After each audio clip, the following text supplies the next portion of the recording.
ওটা সরাও, আমি দেখব। হৃদি থতমত খেয়ে গেল। বুঝতেই পারল না সৌহার্দ্য ঠিক কি সরাতে বলছে। বিয়াদব লোক কি দেখার কথাই বা বলছে।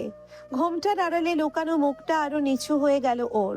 কাঁচুমাচু হয়ে এক জায়গায় দাঁড়িয়ে রইল, যেন পালানোরও উপায় নেই। তার মধ্যে টেনশন হচ্ছে আবার এই নির্লজ্জ ব্যাটা কি থেকে কি বলে দেয় সেটা ঠিক নেই। সৌহার্দ্যের ধৈর্যের বাঁধ এবার ভাঙল। রাগ আর বিরক্তি চেপে হিস হিস করে উঠল। দেড় ব্যাটারি, তোমার ঘুমটা সরাতে বলছি, স্টুপিড। কথাটা শুনে হৃদির ভেতরটা কেঁপে উঠল। ভয় তো ওর আগে থেকেই ছিল। জানতো আজ না হয় কাল এই মুহূর্তটা আসবেই। তবু ঘুমটা সরানোর পর সৌহার্দ্য যখন দেখবে কলেজে যেই মেয়েটা তার সাথে মুখে মুখে তর্ক করে এসেছে সেই মেয়েটাই এখন ওর বিয়ে করা বউ, তখন লোকটার চেহারাটা কেমন হবে সেই ভাবনাতেই হৃদির গায়ে কাঁটা দিয়ে উঠছে। যা রাগ ওকে না আবার তুলে আছাড় মারে, যা গালিগালাজ করছে ওর এলোমেলো ভাবনার মাঝেই আবার ভেসে এলো সৌহার্দ্যের ঠান্ডা কিন্তু পাথরের মতো কঠোর কণ্ঠস্বর। কি হলো? Isn't my words going into your years? আমার কথা কি তোমার কানে যাচ্ছে না? রীতি বুঝলো এভাবে মূর্তির মতো দাঁড়িয়ে থাকলে চলবে না। গলার স্বরটা যতটা সম্ভব নরম করে মিনমিন করে কোনো মতে বলল, আমি দেখতে ভালো না, আপনি ভয় পাবেন, একদম পেতনির মতো। সৌহার্দ্য কিছুক্ষণ বিরক্ত চোখে ওর দিকে তাকিয়ে রইল। তারপর ঠোঁটের কোণে এক চিলতে তাচ্ছিল্যের হাসি ফুটিয়ে বলল, বাহ, মিউটেড দেখি হাজব্যান্ড পেয়ে একদিনেই বুলি খুলে গেছে। আই থিঙ্ক কাছে গিয়ে কড়া করে কয়েকটা চুমু খেলেই ঘুমটাও খুলে যাবে। I am right? মুখের উপর এমন নির্লজ্জ কথাটা শুনে হৃদি ভয়ে এক পা পিছিয়ে গেল। লজ্জায় রাগে ওর কান গরম হয়ে যাচ্ছে। রাগে কিরমির করে বলল, এই অসভ্য লুচ্চা ডাক্তার, একদম কাছে আসবেন না। সৌহার্দ্য মুখে একরাশ বিরক্তি ফুটিয়ে দাঁতে দাঁত চেপে বলল, দেড় ব্যাটারি, নাটক শেষ হলে এবার ঘুমটা খোলো। হৃদি কাঁপা কাঁপা হাতে অনেক কষ্টে ঘোমটাটা খুলে চোখ তুলে তাকালো সৌহার্দ্যের দিকে। মনে ভেবে রেখেছিল সৌহার্দ্য হয়তো চমকে উঠবে, অবাক হবে বা রেগে কিছু একটা বলবে, কিন্তু লোকটা নির্বিকার, যেন কিছুই হয়নি। আগের মতোই ল্যাপটপের স্ক্রিনে মুখ গুজে বসে আছে। ওর এই অস্বাভাবিক স্বাভাবিকতা দেখে হৃদি এবার অবাক হয়ে গেল। কোনো মতে মিনমিন করে জিজ্ঞেস করলো, আপনি আপনি জানতেন আমি? সৌহার্দ্য এবার ল্যাপটপ থেকে চোখ তুলল। কিছুক্ষণ একদৃষ্টিতে হৃদির মুখের দিকে তাকিয়ে রইল, তারপর খুব ধীরে অথচ ঠান্ডা গলায় বলল, স্টুপিড, তোমার কি মনে হয় ডাক্তার সৌহার্দ্য চৌধুরী এতটাই বোকা? তার একমাত্র বউ তার নাকের ডগা দিয়ে ঘুরে বেড়াবে আর সে টের পাবে না? কথাটা বলেই আবার নিজের কাজে মন দিল, যেন কথাটা বলা ওর জন্য নিতান্তই তুচ্ছ ব্যাপার। হৃদি অপলক তাকিয়ে রইল সৌহার্দ্যের মুখের দিকে। বোঝার চেষ্টা করলো লোকটা রেগে আছে নাকি স্বাভাবিক আছে, কিন্তু সৌহার্দ্যের পাথরের মতো মুখ দেখে কিছুই আন্দাজ করা যায় না। কিছু না বলেই যখন হৃদি চলে যাওয়ার জন্য পা বাড়ালো, তখনই পেছন থেকে ভেসে এলো সেই গম্ভীর তীক্ষ্ণ কণ্ঠস্বর, ইউ বোচা নাক, রুমটা ক্লিন করে দিয়ে যাও। হৃদির ভেতরটা রাগে ফুঁসে উঠলেও মুখে কিছু বলল না।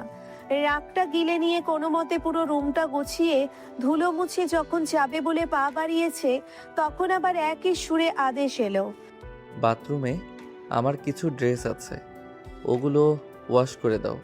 হৃদি ভালো করেই বুঝলো সৌহার্দ্য ইচ্ছে করেই ওকে দিয়ে এসব করাচ্ছে। তবুও আর কথা বাড়ালো না। চুপচাপ গিয়ে সুন্দর করে কাপড়গুলো ধুয়ে নিংড়ে বারান্দায় মেলে দিল। কাজ করতে ওর নিজের কাছেই কেমন অদ্ভুত লাগছে। এই তো ওর স্বামীর ঘর, স্বামীর ব্যবহার করা জিনিসগুলো নিজের হাতে ছুঁয়ে দিচ্ছে, গুছিয়ে দিচ্ছে। বুকের ভেতরটা কেমন যেন করে উঠছে। অন্যরকম একটা মায়া, অন্যরকম একটা অধিকার বোধ খেলা করছে। সব কাজ শেষ করে হৃদি সৌহার্দ্যের সামনে এসে চুপচাপ দাঁড়ালো। মনে ভাবলো হয়তো এবার লোকটা আরো কিছু বলবে। হৃদিকে ওভাবে দাঁড়িয়ে থাকতে দেখে সৌহার্দ্য ভ্রুকুচকে ওর সেই চিরচেনা বিরক্তিকর দৃষ্টিতে তাকিয়ে বলল, কি চাই? এই কয়টা কাজের বিনিময় হিসেবে আদর খেতে চাচ্ছ? ওকে, দেন কাম।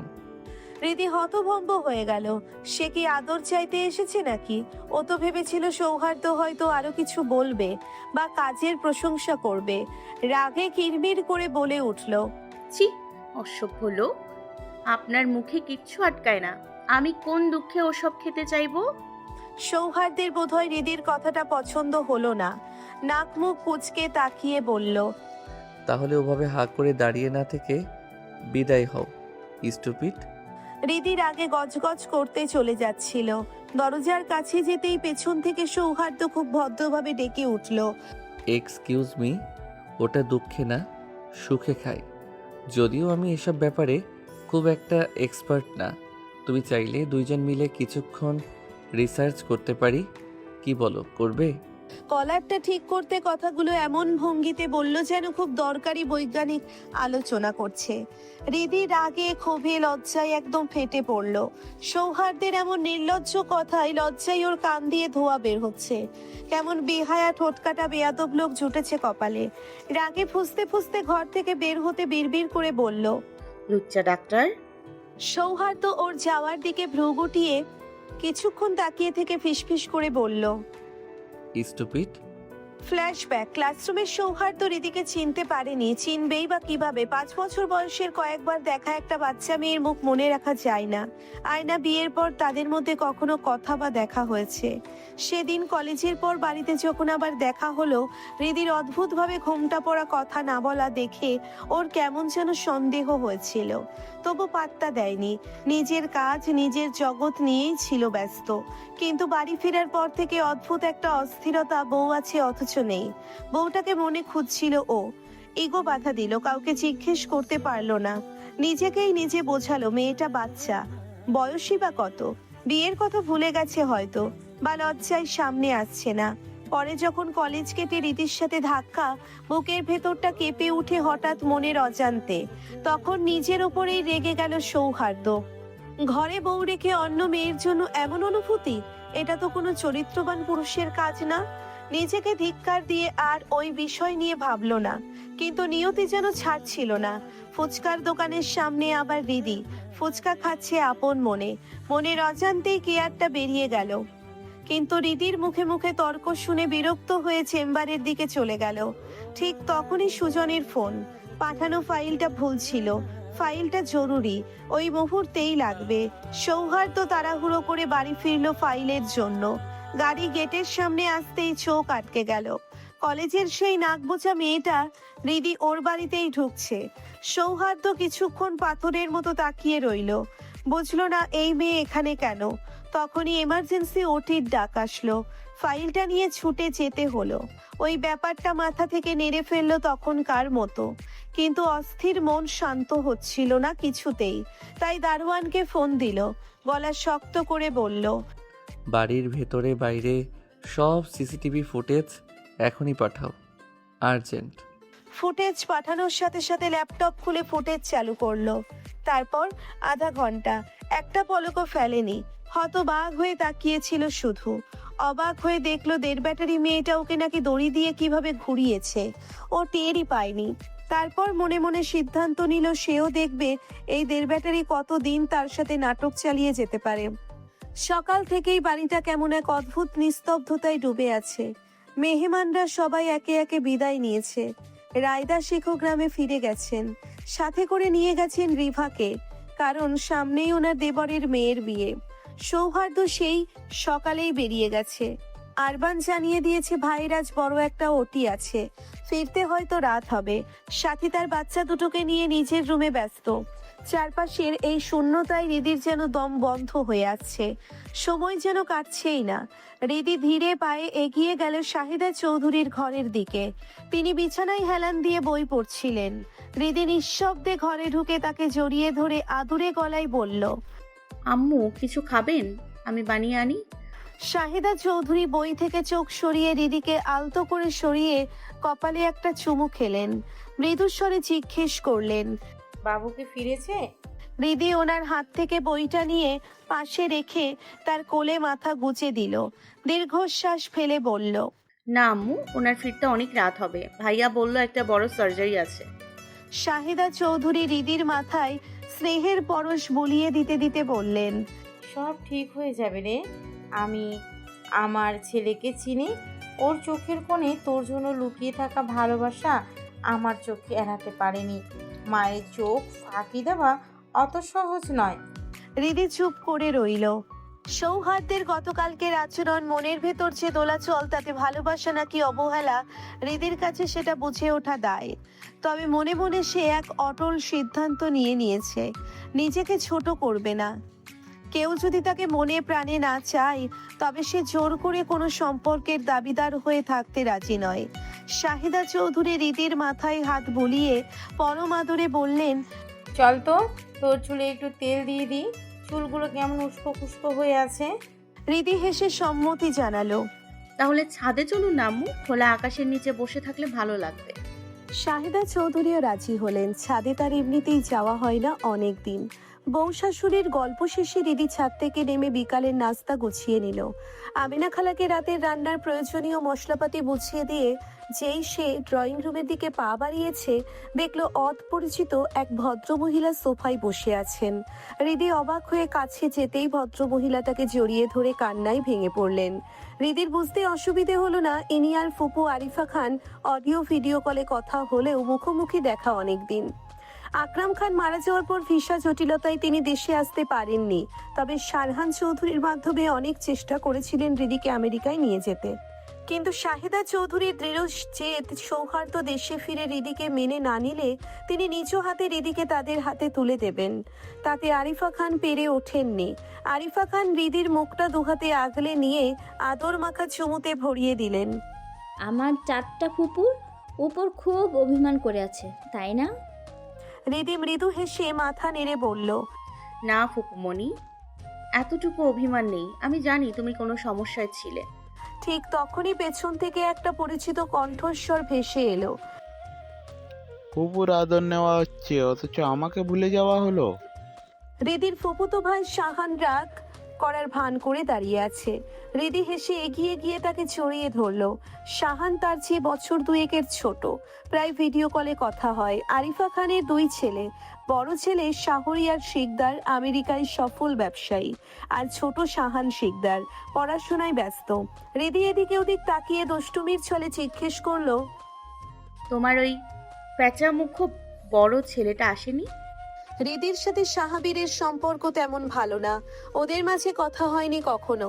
ছোটবেলায় যখন দেশে আসতো, দেখতো প্যাঁচার মতো মুখ বানিয়ে একপাশে বসে থাকতে। আরিফা খান একটু হেসে বলল, না রে, ওর নাকি এখন সময় নেই, কাজের চাপ বেশি। সবাই যখন আলাপচারিতায় ব্যস্ত, তখন শারহান চৌধুরী আর শাহিদা চৌধুরী এসে যোগ দিলেন।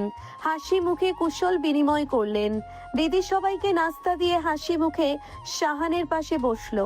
ঠিক তখনই সদর দরজা দিয়ে প্রবেশ করলো সৌহার্দ্য। তার দৃষ্টি ঘরের কোণে সোফায় বসা হৃদির উপর স্থির হলো। ভ্রুকুচকে কিছুক্ষণ হৃদির দিকে তাকিয়ে থেকে সিঁড়ি দিয়ে উপরে উঠে যাওয়ার সময় ভারী গম্ভীর গলায় নির্দেশ দিয়ে বলল, you there battery, come to my room. কথাটা বলে কারো দিকে না তাকিয়েই তিনি সোজা নিজের রুমের দিকে চলে গেল। এমন ভাবে গেল নিচে এত মানুষ যেন তার চোখে লাগলো না। শারহান চৌধুরী তো আশ্চর্য বনে ছেলের যাওয়ার দিকে তাকিয়ে রইল। আরিফা খান সোজা হয়ে বসে আছেন, কিন্তু তার চোয়াল শক্ত। সৌহার্দ্যের ব্যবহারে তিনি প্রচন্ড অস্বস্তিতে আছেন। ওনার নিজের বড় ছেলেটাও কম কথা বলে, গম্ভীর স্বভাবের, কিন্তু বড়দের সামনে কখনো এমন ঔদ্ধত্য দেখায় না। অন্তত ন্যূনতম আদব কায়দাটুকু তার জানা আছে। অথচ সৌহার্দ্যের কাণ্ড দেখে আরিফা খানের মনে হলো ছেলেটা আস্ত বেয়াদব। শারহান চৌধুরী গলা পরিষ্কার করে পরিস্থিতির অস্বস্তি কাটাতে চাইলেন। আরিফা খানের দিকে তাকিয়ে মৃদু হেসে বললেন, আরিফা বোন, তুমি কোনো কিছু মনে করো না। সৌহার্দ্য আসলে খুব একটা কথা বলে না তো, তাই এমন মনে হচ্ছে। আরিফা খান এক চিলতে কৃত্রিম হাসি টেনে বললেন, না ভাইজান, সমস্যা নেই। সৌহার্দ্য হয়তো আমাদের চিনতে পারেনি, কত ছোটবেলায় শেষ দেখা হয়েছিল, আমি কিছু মনে করিনি। ওদিকে হৃদি কিছুটা বিব্রত। শাহান তার কনুই দিয়ে হৃদিকে আলতো খোঁচা দিয়ে ফিসফিস করে বলল, এটা তোর জামাই না? তোকে এইভাবে ডেড ব্যাটারি বললো কেন? সাদা বিলাইটা। হৃদি রাগে গজগজ করে শাহানের পিঠে একটা চাপড় মারলো। বাজে নামে ডাকবি না একদম ওনাকে। বলেই সে দ্রুত একটা কফি বানিয়ে নিয়ে সৌহার্দ্যের রুমের দিকে পা বাড়ালো।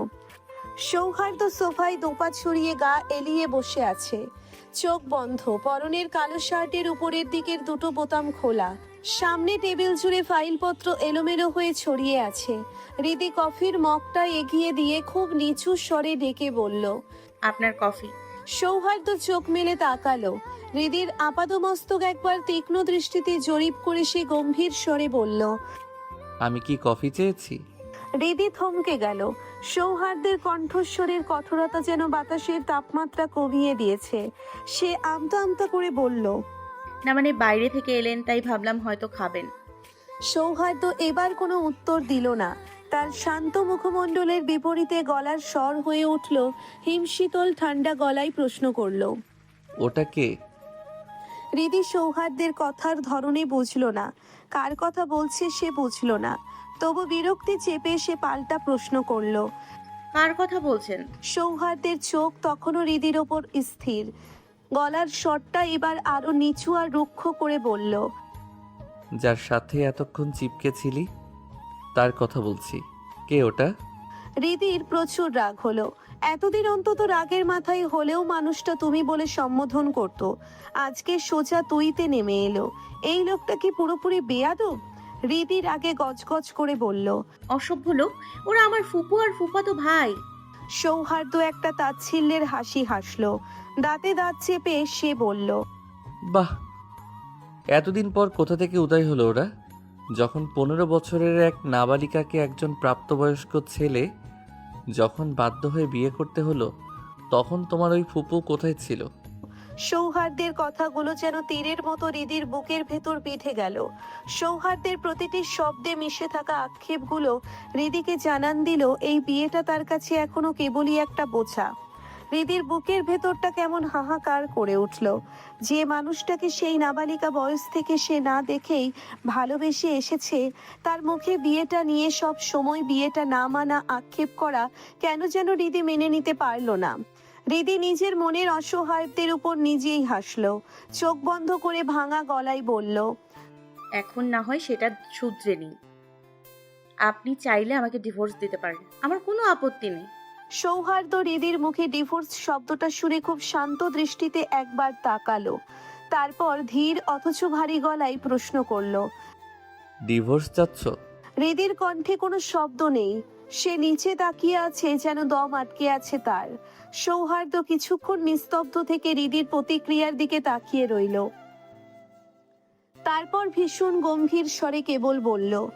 ওকে, you will get it on time. সৌহার্দ্যের কণ্ঠে কোনো বাড়তি সুর নেই, নেই কোনো সংশয়। আছে কেবল এক জমাট বাঁধা বরফ শীতল নিশ্চয়তা। হৃদির মনে হলো ওর বুকের ভেতরটা কেউ যেন ধারালো কোনো ছুরি দিয়ে নিপুণ দক্ষতায় ছিঁড়ে দিল। যে মুক্তির আশায় সে নিজেই এই শব্দগুলো উচ্চারণ করেছিল, আজ সেই শব্দগুলোই তার গলার কাটা হয়ে বিঁধছে। অবরুদ্ধ এক দীর্ঘশ্বাস কোনো মতে বুকের ভেতরে চেপে রেখে হৃদি ক্ষীণস্বরে বলল। ঠিক আছে। ঠিক আছে কথাটা কান পর্যন্ত পৌঁছতেই সৌহার্দ্যের জোয়াল শক্ত হয়ে উঠল। মুহূর্তের ব্যবধানেই যেন নিয়ন্ত্রণ হারালো তার ধৈর্য। রাগে উন্মত্ত হয়ে টেবিলের উপর রাখা ফুলদানিটা সে আছড়ে মারল দেওয়ালের গায়ে। কাঁচ ভাঙার তীব্র শব্দে ঘরটা কেঁপে উঠল। ভয়ে হৃদি এক পা পিছিয়ে গেল, কিন্তু তার দৃষ্টি আটকে থাকলো সৌহার্দ্যের ওপর। সৌহার্দ্যের মুখমণ্ডল রাগে আর অপমানে লালচে হয়ে উঠেছে। জ্বলন্ত চোখজোড়া থেকে যেন আগুনের ফুলকি ঠিকরে বেরোচ্ছে। হৃদির দিকে তাকিয়ে বজ্র কঠিন স্বরে গর্জিয়ে উঠে বলল। Get out from my room. এখনই বেরিয়ে যাও আমার চোখের সামনে থেকে। আবারও যদি তোমাকে আমার সামনে দেখি তবে ফল তোমার জন্য মোটেও ভালো হবে না। কথাটা বলেই উত্তপ্ত আগ্নেয়গিরির মতো দ্রুত পায়ে সে নিজেই ঘর থেকে বেরিয়ে গেল। পেছনে পড়ে রইল ভাঙা কাচের টুকরো আর একরাশ দম বন্ধ করা স্তব্ধতা। এতক্ষণ ভয়ে স্থবির হয়ে থাকা হৃদির ভেতরটা তখন তীব্র অভিমানে আর রাগে টকবক করে ফুটছে। সে মনে মনে বিড়বিড় করে বলল। তোর মতো অসভ্য ডাক্তারের সামনে পড়ার ইচ্ছাও আমার নেই। বেয়াদ্দপ লোক, যাতে মাতাল তালে ঠিক। নিজে বলছে তাতে সমস্যা নেই, আমি বলাতে জ্বালা যাচ্ছে। নিজের ওপর রাগ আর বিরক্তিতে গুমড়ে না থেকে সে দ্রুত রুমটা পরিষ্কার করে নিচে নেমে গেল। সাথী বাচ্চাদের নিয়ে আজ ডাক্তারের কাছে গিয়েছে। এদিকে ফুপুদের তো আর অভুক্ত রাখা যায় না। আরিফা খান যদিও চলে যেতে চেয়েছিলেন, কিন্তু রিদির অশেষ অনুরোধে ডিনার শেষ করে যেতে তিনি ডিনার টাইম পর্যন্ত রয়ে গেল। রিমা চৌধুরী অবশ্য আজ সকালে বোনের সাথে তার বাড়ি গিয়েছেন। দিন দুয়েকের আগে ফেরার সম্ভাবনা নেই। রাত ডিনার শেষে রিদির ফুপুরা বিদায় নিল। ঘর জুড়ে নেমে এলো এক নিস্তব্ধতা। রিদি ড্রয়িং রুমে একা বসে আছে। আরবান ফোনে জানিয়েছে সৌহার্দের হাসপাতালে একটা বড় ঝামেলা চলছে।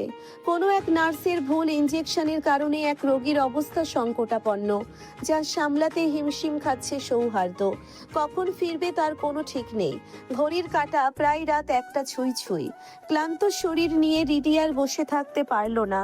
ঘুমোতে যাওয়ার আগে আমিনা খালাকে কড়া করে বলে দিয়ে গেল, মানুষটা এত ধকল সামলে ফেরার পর যদি না খেয়ে ঘুমিয়ে পড়ে, এই চিন্তায় ঠিকভাবে ঘুমটাও হলো না।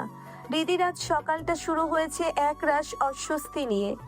আরবান গতকাল রাতে হাসপাতালের যে ঝামেলাগুলোর কথা বলছিল, তা শোনার পর থেকেই মনের ভিতরে এক অজানা ভয় বাসা বেঁধেছে। নাস্তার টেবিলে খাবার পরিবেশন করছে, সাথে পাশে বসে 2 বাচ্চার জ্বর নিয়ে হিমশিম খাচ্ছে। গতকাল রাত থেকেই মেয়ে দুটোর শরীর বেশ নরম। সবার মধ্যে এক ধরনের চাপা উদ্বেগ কাজ করছিল। ঠিক সেই মুহূর্তে সদর দরজা ঠেলে ভেতরে এলো সৌহার্দ্য, তার সাথে সুজন। সৌহার্দের অবয়ব দেখে ঘরের বাতাস যেন মুহূর্তের জন্য থমকে গেল। তার মাথায় সাদা ব্যান্ডেজ জড়ানো, যা তাজা রক্তের দাগে লালচে হয়ে আছে। ডান হাতটা কাঁধের সাথে ঝোলানো, যেন কোনো এক বড় দুর্ঘটনার নীরব সাক্ষী। ছেলের এই রক্তাক্ত রূপ দেখে শাহিদা চৌধুরী নিজেকে সামলাতে পারলেন না। দৌড়ে গিয়ে ছেলেকে জাপটে ধরে তিনি হাউমাউ করে কেঁদে উঠলেন, যেন আকাশ ভেঙে পড়েছে তার ওপর। শারহান চৌধুরী চেয়ারে স্তব্ধ হয়ে বসে রইলেন, নিজের বুকের ওপর হাত চেপে ধরে। যে ছেলেকে কোনোদিন এতটুকু আছট লাগতে দেননি, যার ওপর কোনোদিন ধুলোবালি পড়তে দেননি, আজ তার এই বিভৎস দশা দেখার মতো মানসিক শক্তি তার নেই। আরহান দৌড়ে গিয়ে ভাইয়ের ভার নিজের কাঁধে তুলে নিল। সুজনের দিকে অগ্নিশর্মা দৃষ্টিতে তাকিয়ে সে চিৎকার করে বলল, কি করে হলো এসব? আরবান কোথায়? রাতে এতবার ফোন দিলাম, একটা পরে ধরলি না কেন? এত বড় একটা ঘটনা আমাকে জানানোর প্রয়োজন মনে করলি না? সুজন দীর্ঘশ্বাস ফেলে শান্ত স্বরে বলল, ভাইয়া শান্ত হ। আরবান ওষুধের খোঁজে গেছে। এত সকালে এই এলাকায় খোলা ফার্মেসি পাওয়া কঠিন, তাই আমার এক বন্ধুর ফার্মেসিতে কে পাঠিয়েছি।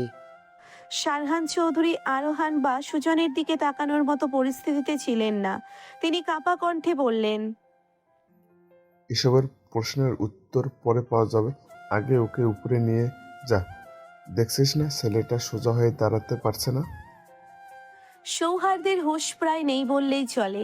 শরীরের ভারসাম্য রাখতে পারছে না, বারবার একদিকে হেলে যাচ্ছে। তার চোখ দুটো যেন কোনো এক অতল গহ্বরে তলিয়ে যাচ্ছে। তন্দ্রাচ্ছন্ন সেই চোখের পাতাগুলো বারবার বুজে আসছে। হৃদি স্তব্ধ হয়ে দাঁড়িয়ে রইল, তার কণ্ঠনালীতে যেন এক দলা হিমশীতল শূন্যতা দলা পাকিয়ে আটকে আছে। সমস্ত ভাষা, সমস্ত আবেগ এক নিমেষে বিলীন হয়ে গেছে। শরীরটা ধীরে ধীরে পাথরের মতো ঠান্ডা হয়ে আসছে। তার মনের গহীনে এক তীব্র আর্তনাদ ছুটে গিয়ে লোকটাকে বুকের ভেতর চাপটে ধরার প্রবল এক বাসনা দানা বাঁধছে। কিন্তু সেই অধিকার, সেই লোকটাই তো সেই আকাশচুম্বী দূরত্ব তৈরি করে রেখেছে, যে সীমানা ডিঙানোর অনুমতি তার নেই। হৃদির এই নীরবতাকে চিরে সুজনের কণ্ঠ ভেসে এলো, কিছুটা ব্যস্ততা আর অনেকখানি নির্লিপ্ততায়। রিদু বোন, ফাস্টেক্স বসটা আর একটু গরম পানি নিয়ে আসো তো। সৌহার্দের ব্যান্ডেজটা বদলাতে হবে। কথাগুলো শেষ করেই সুজন আর আরহানকে নিয়ে সৌহার্দ্যকে তার ঘরে নিয়ে গেল। সুজনের ডাকে রিদির ঘোর ভাঙল। সে দ্রুত পায়ে রান্নাঘরের দিকে ছুটল, যেন ব্যস্ততা দিয়ে সে নিজের ভেতরের এই হাহাকারটুকু ঢেকে ফেলতে চাইছে। গরম পানি আর প্রয়োজনীয় সরঞ্জাম নিয়ে যখন সে ঘরের দরজায় পৌঁছলো, তখন ঘরের ভেতর এক অদ্ভুত পরিস্থিতি।